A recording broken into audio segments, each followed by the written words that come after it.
Well, that didn't last long. Just when we were getting used to the last variant. Food. Okay, big guy, settle down. I'll get you something to eat. I want to eat that one. But you can't have that one. It looks tasty. Welcome to Properly Productions. I'm your host, John Murphy, and another Halloween has come and gone, but that's not stopping me from showing you a cool tutorial. As you probably guessed, I'll be showing you how to add a 3D model into your shot, and I'm not even a master of any 3D software. So let's rock!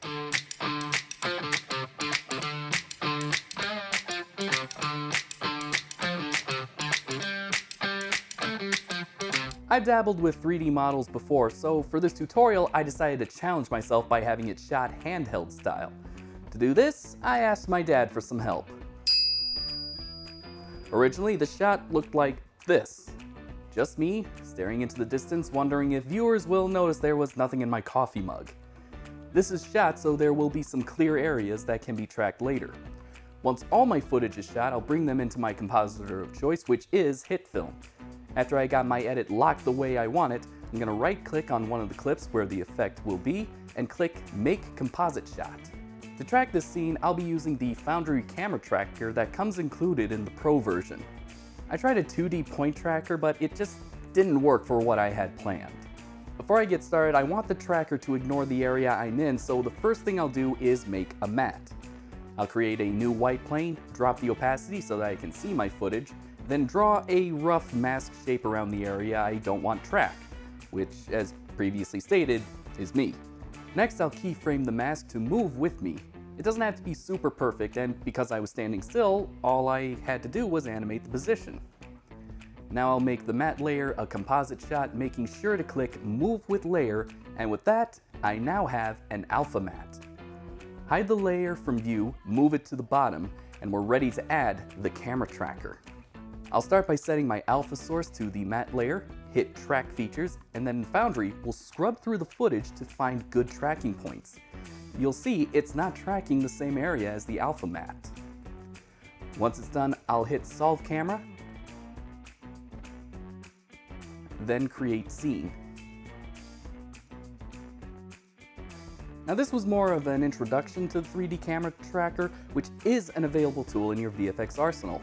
There were some extra steps that I had to take in order to make this shot work, but if you want a more in-depth tutorial, click that card on the screen and the guys at FX Home will show you how it's done. With our scene created, it's time to match our ground plane to the ground in our footage. I'll set the origin point right here at the manhole cover, then select 4 or more solid points, and under ground plane hit Set to Selected. Depending on your shot, this may be the only thing you need to do. But in my case, I had to select more track points to get it close to the angle of the ground, then use the rotation and orientation points to fine-tune it. Once I'm certain there's a solid track, I can move on to adding the 3D model. I'll be using this Romero zombie, one of the many free character models provided in Mixamo, for my scene. The website is free to use to anyone with an Adobe account. Along with the variety of characters, Mixamo also has hundreds of different animations to choose from, including several that are great for zombies, like attacks, deaths, even walks. Now, I do need to tell you something important about this next step. For some reason, HitFilm can't read the FBX file from Mixamo, but there is a way to fix that thanks to some users which you can view through that card on the screen. First thing I'll do is download the Romero zombie in the default pose as an FBX. Then I'll choose a walking animation that looks perfect, change some of the settings, and then download it. Now I'll open up Blender, which is a free 3D modeling software to convert the files. It's really simple. First I'll import the zombie T-pose, then export as an FBX with the settings I need. Give it a proper file name and click Export. To be on the safe side, I'll do the same thing for the walking animation, but leave the default settings. Make sure you make a new project or Blender won't export the right keyframe animations. Back in HitFilm, I'm now ready to add the zombie to my scene. Import the 3D model and start adding the textures from the folder that was automatically created. If you don't see any textures, you can export them out of Blender. Under the Illumination tab, I'll change the type to Specular Glossiness. This will let me use the other textures and make the model less plasticky. Click Import, then I'll add the walking animation file. I'll drop the model into the comp and parent it to the point layer. It looks like I'll have to adjust the rotation so the zombie is standing on the ground. To make positioning easier, I'm going to switch the camera to front view and adjust the anchor point until it's at the feet. Once that's done, I dropped in the animation file, then scale it down to fit the scene, and fine-tune the position if needed. Since the model was animated to move forward a couple of steps, all I had to do was keyframe its anchor position with the help of the side view, so it wouldn't jump cut backwards. Then I changed the keyframe type to constant. Next, I'll add a point light and position it so the lighting matches my footage and keyframe it to follow my zombie before switching the type to directional and making some adjustments. Then I'll add a subtle ambient light and change the color to match the concrete and lower the intensity. This will simulate the bounced light that would be hitting our subject. You can see how much it adds to the scene already. To further sell the effect, I'll need to add a shadow. I'll duplicate the first light so the keyframes are the same. This will also add highlights to the model, further selling the look. Rename it Shadow Light, then check Cast Shadows, then do the same thing in the 3D model settings. As you can see, nothing is happening. That's because we need a shadow catcher.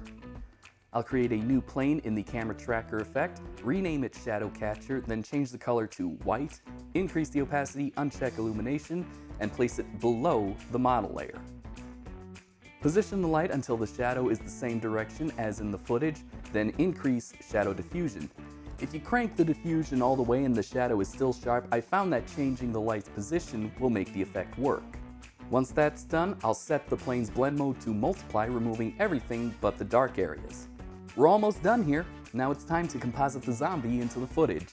First thing I'll do is add a curves effect and lift the shadows, lower the highlights, and then add a little bit of blue to the shadows.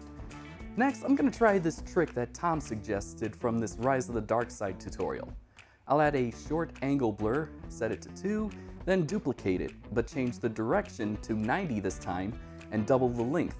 Finally, adding a subtle sharpening effect to clean it up. I gotta say, I definitely like the look I'm getting from this effect. To complete the look, I'll add some film grain to the model, change the setting to 10%, and check monochrome. Finally, turn on motion blur and color grade the whole thing, and Well, that didn't last long.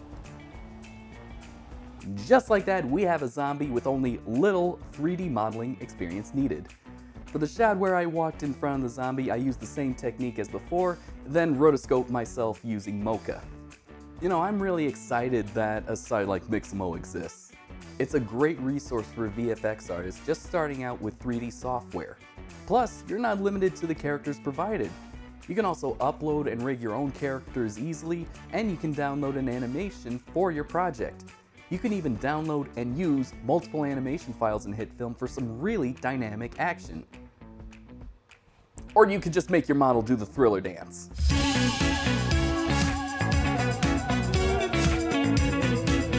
The possibilities are endless and limited only by your imagination.